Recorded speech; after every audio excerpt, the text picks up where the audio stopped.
container house. Ang price ay 220 isang kwarto. So tinanong namin ang may-ari kung magkano isang container house. So yun ang price na sinabi niya.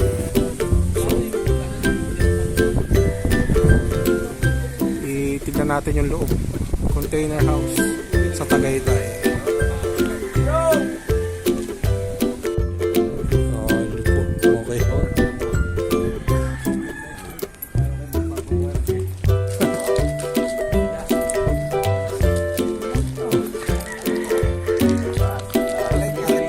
Sa may-ari.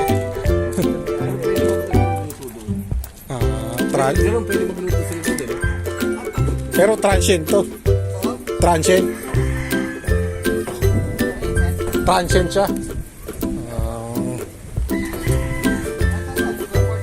Good for 3. Magkano per night? Yung terong natin sir is 1-2.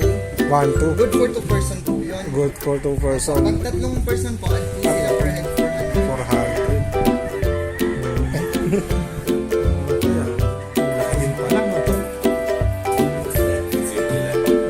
Simple lang.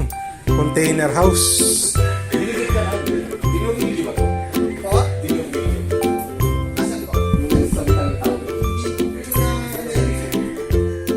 1-2.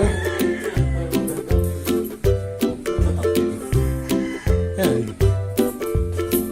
Steel Euro. Oh, ganyan din yung tattoo sa amin pero malaki. Okay ito.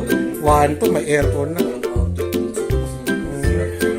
So pwede ka rin magluto dito. May tusi, ano?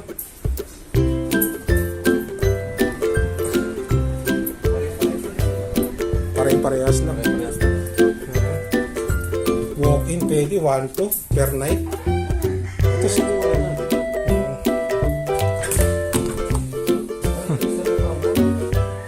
Dalawa. Pero malabig naman.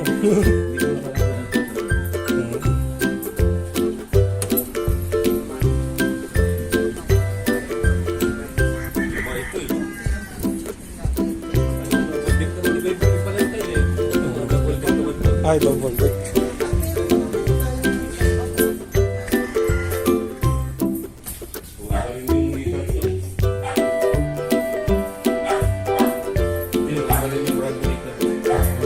Jogging.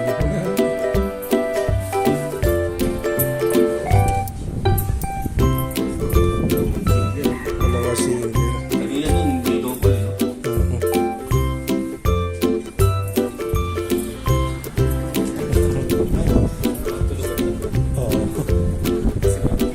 Kasi yun yung lupa namin. Asan pa ito? Itong likod ng tangke. Ay, noon. Oo. Good for 4-2. Maganda pa yung malaki. Pangalan ng ano niya? Yellow balls. Yellow bells. Staycation. Yellow bells. Ito po, good for 2 person. Okay. Dahil malaki yung ano. Pero kasi yung ano, makakalaki lang ng ano. Tama lang. Okay. Sa taas din po, meron din tayo. Good for 4 po yung kabila.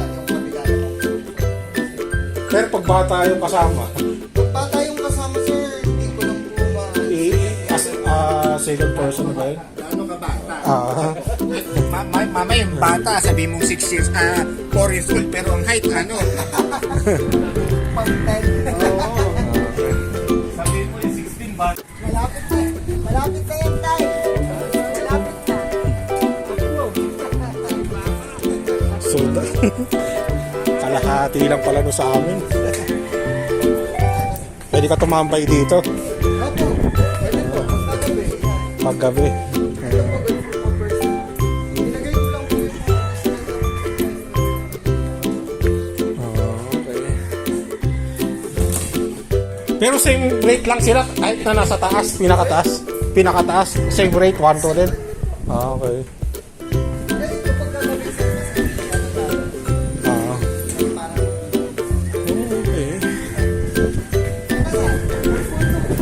Good for 2.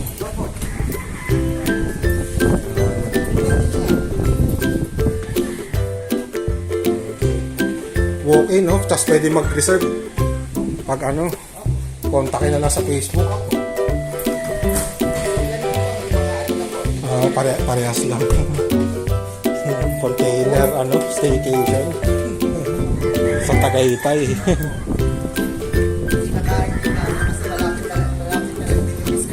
Oo. Yun yan. Kaya na ano ako. Sabi ko, ganda. Sabi ko, malapit sa ano, lupa natin. Yun ang balak.